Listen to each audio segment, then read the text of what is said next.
Les amis, nous partons aujourd'hui à la rencontre de Poison Ivy. Je vous propose qu'on se retrouve tout de suite après le générique.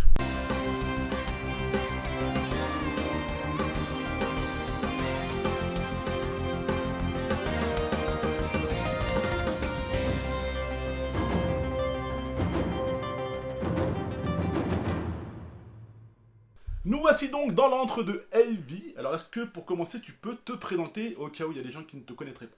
Oui, déjà merci de m'inviter. Avec grand plaisir. Merci. Et je suis vraiment très contente d'être là. Du coup, je m'appelle Poison Ivy. Je suis collectionneuse de jouets, de livres d'enfants, de Buffy et de gaming en général. Mais on va parler surtout de jouets. Bon, ici on va parler jouets, figurines, mais c'est vrai qu'il y a une collection assez impressionnante. J'ai vu un peu, j'ai eu le plaisir de voir les jeux vidéo, les disques, tout ça. C'est assez impressionnant et j'ai aussi le plaisir que tu sois la première femme sur ma chaîne. Vous êtes plutôt rare dans le milieu ou plutôt difficile à trouver? Comment ça se passe? Alors non, en fait sur les réseaux sociaux on est beaucoup, sauf que c'est vrai qu'on ne mélange pas les genres. D'accord. Les filles ont tendance à observer ce que les garçons font et les garçons pas trop ce que les filles font, j'ai l'impression. Okay. C'est un peu dommage. Et je trouve qu'au niveau de la visibilité, on n'est pas trop mis en avant par rapport à des comptes de genre masculin. Voilà. Ouais, de plus gros influenceurs, tu veux dire. Ouais. Typiquement, vous des marques... alors moi j'aime pas trop genrer les jouets. Vas-y. Mais des marques filles vont plus aller vers un homme pour toi? Non, elles vont aller sur les deux. Deux plans, ouais. Je le vois, alors par exemple Mattel qui va beaucoup vers des influenceurs mais type des US va aller vers à la fois des filles et des garçons.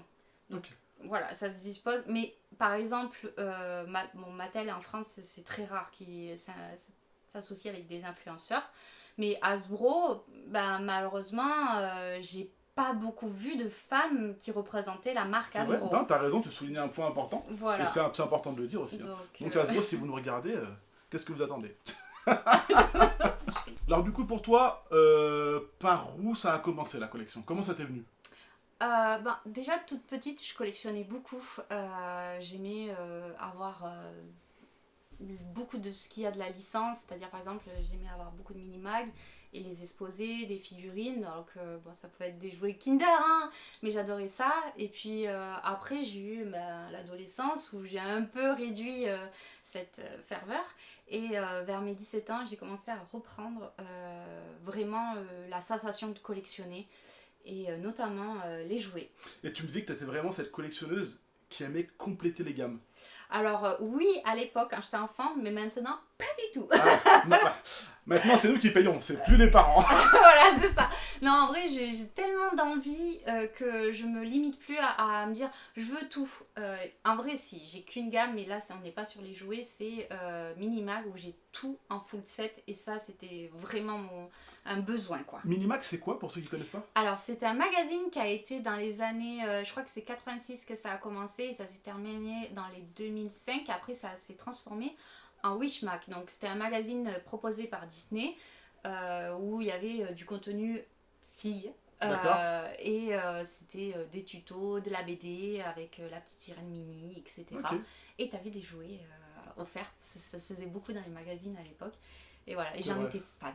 Ah, toi, je connaissais pas. Autant je connaissais Picsou Magazine, Pif Gadget, tout ça, tu vois. Bah t'en as un là, si tu veux. Ah, c'est ceux-là, regarde. Parfait. Je crois que c'est 90, ouais. Bah, des fois j'en rachète pour un meilleur état. Ah donc ça sort encore? Non, ah non, pas du tout. Celui-là il est de... Il est récent.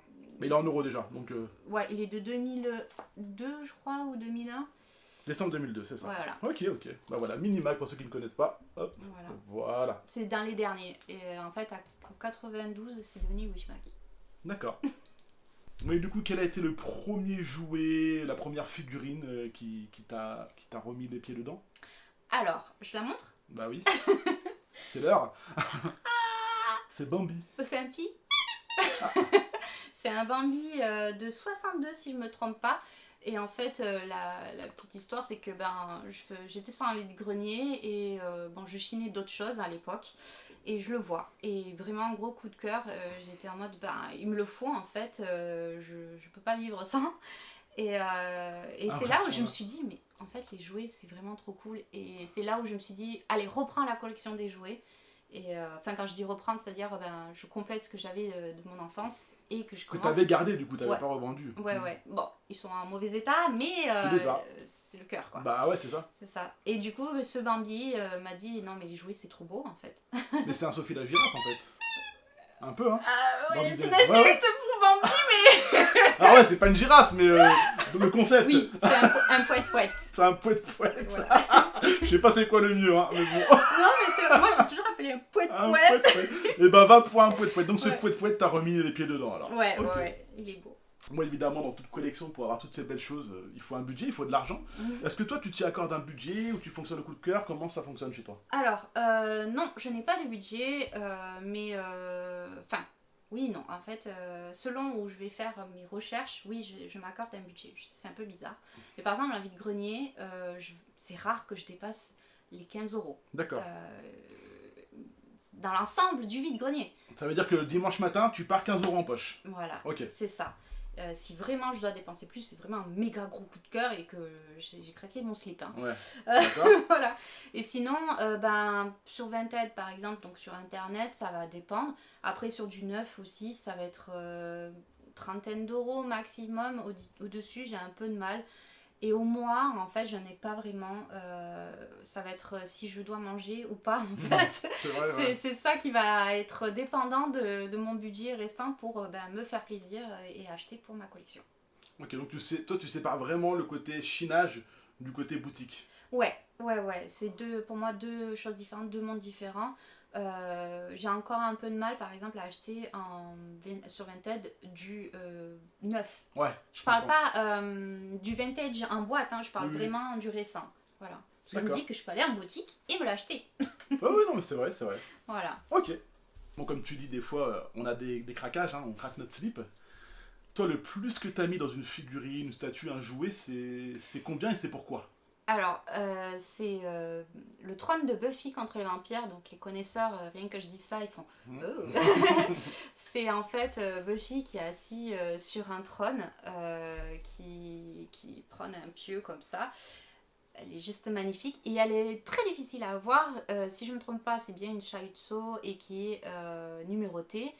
Elle date d'un certain temps. Elle est du coup numérotée et éditée en très peu et en revente. D'accord. Tu peux nous dire le prix ou pas? Oui, alors moi je l'ai eu pour ce que je considère quand même un bon prix parce qu'elle était entière, parce que souvent il y a de la casse. Ouais. En boîte. En boîte. Donc ça c'est important. Et je l'ai eu pour 750 €. Et toi, du coup, tu l'avais pas précommandé, tu l'as eu beaucoup plus tard, c'est ça? Et ouais, Ok.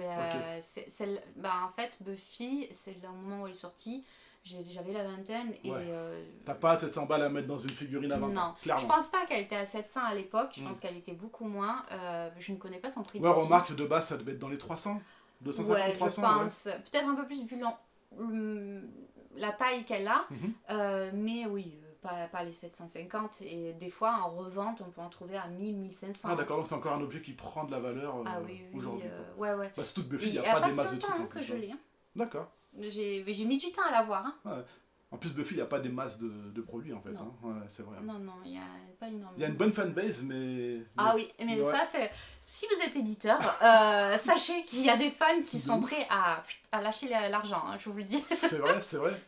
Ça manque de figurines. C'est un peu les licences oubliées, tu sais. Oui. Il y en a plein comme ça. Ouais. Alors que bon, il y en a beaucoup qui sont réédités et Buffy, je vous dis.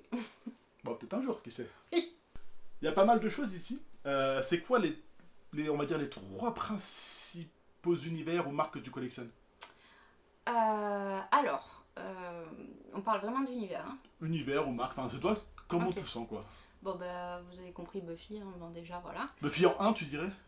Oui. Ouais, ok. Oui, largement. C'est le seul truc où je peux vriller, hein, Buffy. En vrai, c'est ça. Sinon, il y a une période où j'ai vraiment fait les Polly Pocket, par exemple, puis j'ai arrêté pour X raisons. Et bon, je continue des fois de temps en temps. Donc, voilà. Mais sinon, non, j'en ai pas vraiment. En vrai, je fonctionne vraiment au coup de cœur. Donc, voilà. Il y a un truc qui ressort pas mal sur tes réseaux aussi, parce que tu le cites pas, moi je vais le citer. C'est tout ce qui est McDo quand même. C'est vrai, Ouais. j'ai oublié. Hein, excuse-moi, Oui. je suis un Oui. peu ton C'est travail. vrai. Merci. Merci.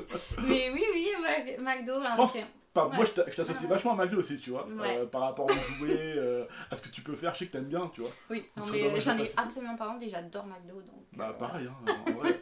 Moi, je suis client, hein, mais du coup, Mais- ouais, t'as aussi pas mal de jouets McDo, j'imagine. Ouais, c'est vrai que là j'en parle pas trop parce que j'ai un peu abouti cette collection parce que maintenant ils font plus de jouets. Ouais, Enfin, c'est la tristesse, quoi. Un carton, pour Ouais, moi ouais. c'est pas vraiment des jouets. Désolée pour ceux qui aiment Sois ça. pas désolé, c'est de la merde. C'est moi qui le dis. Mais voilà, du coup, ce que je continue à enchaîner, ben souvent je les ai déjà. Ah ouais, d'accord, t'es à ce point-là sur la collection McDo. Ouais, j'ai 3 bonnes caisses D'accord. de 30 ou 60 litres Ok. de jouets. Du coup en loose parce que les jouets McDo c'était en loose. D'accord. Donc voilà. Alors, tu me disais tout à l'heure avoir un budget brocante, notamment. Et est-ce qu'il y a des sites ou des magasins de prédilection où t'achètes tes figurines ou pas du tout? Non, je vais faire les vides-greniers et ça, je pense que tout le monde le sait. On tape videgrenier.org et on trouve Ouais, c'est vrai. où sont les vides-greniers. Souvent avec des adresses très approximatives d'ailleurs, sur videgrenier.org, s'il vous plaît, faites un effort. Ouais, alors moi du coup je regarde le point sur la map Ah oui, pour regarder exactement où c'est parce qu'effectivement tu peux C'est te une retrouver galère, à ouais. tourner à Jette-là. c'est une vraie galère. Mais oui, c'est pas évident, mais c'est le jeu, hein. Ouais. Il faut le vouloir hein, pour trouver. Ouais, mais bon. Sinon, ça va être Vinted, et encore pas beaucoup. Sinon, ça va être, si c'est du neuf, ça va être un peu tout. Tu vas à la bonne Amazon, affaire, machin. non? Aussi, non? Ouais, Souvent. grave. Moi, Ouais. je suis limitée en budget, faut Mm. l'avouer. Oui. Donc, du coup, et puis j'ai toujours acheté au prix le moins cher possible. Ouais. Donc, Je suis un peu pareil pour voilà. le coup. Je comprends. Tout le monde un peu en vrai. Hein. Oui. Bah, on essaye d'avoir ce qu'on aime au meilleur prix et puis ça nous permet d'acheter plus surtout. Voilà. C'est pas du radinage, hein, Ouais. c'est juste, voilà. C'est alors, qu'on en veut toujours plus, c'est et tout. ouais, c'est ça, on se dit, ah bah si là j'achète ça, ben, je peux avoir une autre. C'est ça. Donc globalement, site de bonnes affaires et Amazon, en fait. Et Amazon, c'est vrai qu'il y a souvent des bons plans. C'est vrai. Franchement, il faut l'avouer. Hein. C'est vrai que qu'on adhère ou pas, on y finit un peu à un moment donné, quoi. Ouais. Pour C'est certains vrai. trucs en tout cas. C'est vrai. C'est laquelle ta figurine ou ton jouet le plus rare? Bon, du coup, je dirais c'est Buffy, comme On ça. a vu tout à l'heure qui est numéroté, tout ça, comme t'expliquais. Voilà, mais il y a encore plus rare. D'accord. C'est un Picsou, en fait. C'est une tirelire Picsou. Elle a été éditée par apparemment un truc espagnol. Donc, Ok. ce n'est fait qu'en Espagne. Et c'était dans les années 2000. Et j'en vois jamais en fait en revente. Ok. Ni chez les collectionneurs, même chez des collectionneurs Disney qui sont. Voilà. Et puis il y a même des collectionneurs Picsou aussi, hein, exclusivement Aussi, hein. ouais. Mais c'est précisément où je me suis vraiment rendu compte que c'était rare, c'est quand un gros collectionneur de Disney, vraiment vintage, m'a dit je n'ai jamais vu cette pièce. Quand il a vu derrière mes vidéos en fait, D'accord. elle était là et il m'a dit c'est quoi, montre-moi parce que j'ai jamais vu. Et j'ai fait des recherches et en effet on la trouve nulle part. Mais je pense que ça vaut rien, hein. C'est juste qu'on la trouve. Qu'elle est introuvable en fait. Voilà. D'accord. Ok, c'est fou. C'est fou. Bon, si une jeune fille voit ta vidéo et est fascinée par tout ça et veut se lancer dans la collection, qu'est-ce que tu lui conseilles? De l'espace. De la place. De la place, beaucoup de place. Si au moment de chiner il y a un truc où on a un doute, ça arrive souvent. Oui. Moi j'ai une petite tactique. Là c'est particulièrement en vide-grenier, c'est que je vois le truc, j'ai un doute, ça me plaît, mais je suis pas sûre à 100%. Ce que je fais, c'est que je fais un tour, et si j'ai pas oublié, c'est que je le veux. Et D'accord. ça marche, pour moi ça marche à tous les coups. Mais le problème, c'est que souvent, quand tu retournes, il n'y est plus. C'est le risque. Ouais, c'est le risque. Mais moi j'ai la chance que je signe, personne n'en veut, donc c'est rare que. C'est simple, en fait, quand je fais le tour et que je suis en train de cogiter, T'es focus. quelqu'un peut l'avoir, Ouais. c'est bon, je rebrouche, Ouais. et là d'ailleurs j'essaye de me faire petite pour pas que la personne voie que je suis vraiment intéressée, Oui. parce que le prix va. Oui, pour négocier toujours, Voilà. hein, c'est le principe des brocantes. Hein, de toute C'est façon. ça, mais c'est surtout ils captent, hein, ils ont le flair, ils se disent ah toi t'es intéressé, toi, le prix va pas être le même. Mais tu soulignes un point important, et je crois qu'on en a déjà parlé avec 2-3 autres collectionneurs. C'est vrai que quand vous hésitez sur une pièce, qu'elle soit d'occasion ou neuve d'ailleurs, prenez-la. Enfin, partez du principe où on est sur des collections au niveau du jouet et de la figurine, ça perd pas en valeur en fait. Enfin, à moins que vous déchiriez les blisters, voilà, tout ça. ça. Oui, Enfin, dans des ou cas que vous extrêmes. voulez casser les figurines Voilà. surtout, parce que même le sans blister. Aussi, ouais. Alors oui, il y a toujours ce risque-là. Mais techniquement, si tu le gardes en bon état, tu récupéreras ton argent. Enfin, moi, c'est comme ça que je vis ma collection. Je sais pas si tu es d'accord avec ça. Oui, disons que si tu achètes du neuf et que après tu la revends un peu après, non, tu vas perdre en valeur. Oui, alors si tu vends dans l'immédiat, je suis d'accord avec toi. C'est vrai que généralement, il faut laisser quand même 6 mois passer pour avoir un minimum de plus-value sur une pièce où tu avais hésité et qu'au final tu ne veux plus.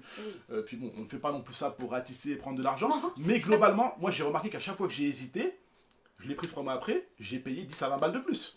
C'est dans ce sens-là que je dis ça surtout. Hein. Enfin, je pense que tu connais aussi. Et... Oui, je connais le regret. Bah ouais, c'est ça. Donc, ouais, dans les conseils qu'on pourrait dire aussi, c'est attention les regrets quoi. Ah oui, j'en ai énormément. Ma liste est hyper longue de j'aurais dû. Ouais, bah, tellement. Et t'aurais d'autres conseils à donner à part ce conseil de brocante? Partir avec un budget, mine de rien, je pense que quand on part en brocante, c'est avoir un budget parce que ça fixe et puis ça permet de se dire bah, je vais négocier. Alors oui, il y en a beaucoup qui disent non, il faut pas négocier, mais c'est un peu le jeu. Et puis si on veut collectionner, eh ben, à part d'être vraiment aisé, eh ben, il faut avoir les moyens et pour ça il faut réduire les coûts. Voilà, et puis c'est important aussi de penser à payer ses factures et à manger quoi. À manger, oui. Donc ouais, c'est important de se fixer un budget et de ne jamais dépasser les limites. Ouais, des fois. Des fois on peut, mais voilà. Bon, malgré que tu as déjà une collection bien remplie, est-ce qu'il y a une figurine dont tu rêves que tu n'as pas encore ou un jouet? Ok, alors j'ai pas de truc de rêve, mais j'ai des périodes où je recherche des jouets que j'ai vus ou que qui te je reviennent me à l'esprit, ouais. Bah récemment, là, si je dis les prix vont monter. Surtout que je suis regardé par des milliers de personnes, hein. Non mais voilà, j'aime bien des fois parler des trucs après que je l'ai eu. Hein. Je comprends. Non mais en vrai, je pense que peu de gens le veuillent. C'est en fait, je suis pas du tout la gamme My Little Pony, même si j'en ai quelques-uns. Mais j'ai eu un flash la dernière fois, j'ai vu un My Little Pony, c'est le spécial anniversaire de la première édition si je me trompe pas, et je l'avais quand j'étais petite, et j'ai eu un flash en me disant oh, mais je l'avais. Je me souviens des fils confettis là. Et du coup, je le cherche et j'avoue, il y a encore avec ces fils confettis, il est un peu dur à trouver. Donc c'est mon petit poney édition anniversaire, enfin. Ouais. D'accord. Ouais, et la première édition, si je me trompe pas, mais il suffit de taper Pony Birthday et on peut trouver, voilà. Alors est-ce qu'il y a un jouet ou une figurine qui a une place particulière dans ton cœur, qui a une petite histoire? Oui, donc il y a une poupée qui est Ariel, qui date de 89 même. 89? Ouais, vraiment à la sortie du premier film en fait. D'accord. Parce qu'il a été réédité dans les années 2000. C'est en fait une poupée qui était chez ma grand-mère et qui l'avait, et j'allais et j'y jouais et je l'ai récupérée. Et tu l'as toujours à l'heure actuelle, et j'y tiens beaucoup parce que voilà, c'est le souvenir d'enfance, t'as tout qui va avec, c'est cool. Et je me rappelle, je la voulais et elle était non, tu la laisses ici. Ah là, donc c'est le jouet que la grand-mère avait acheté pour que je joue chez elle en fait. D'accord. C'est ça, et j'étais là, je la veux, je l'ai vu. Trop bien. Voilà. Evie, merci de m'avoir reçu dans ton antre. Où est-ce que mes chers viewers peuvent te retrouver? Je peux me retrouver sur Instagram avec Poison Ivy, Twitter, TikTok. Des live Twitch de temps en temps aussi? Un peu plus rare maintenant? C'est rare, genre si vous voulez un truc rare, ça c'est les live Twitch. Un truc rare, les live Twitch. Mais franchement, moi j'y suis toujours, j'en rate aucun, ils sont ultra quali, j'aime bien. Moi j'aime bien. Ouais, du coup j'explique un peu pour le live Twitch, je fais du déballage, je montre ce que j'ai acheté récemment. Une fois par mois les achats du mois un peu, c'est un peu ça. Voilà, ça date un peu, mais voilà. Et là je vois la pile qui arrive, honnêtement. Le prochain va être long. Je pense en plusieurs parties même. C'est pas possible. Ok. Voilà. Bah écoute, merci à toi. Si ça vous a plu, n'hésitez pas à liker, à commenter, à activer la cloche. Vous connaissez un peu tous les trucs. Moi, je suis pas très formalisé avec tout ça. Et puis, on se retrouve très vite pour une prochaine vidéo. Ciao. À bientôt.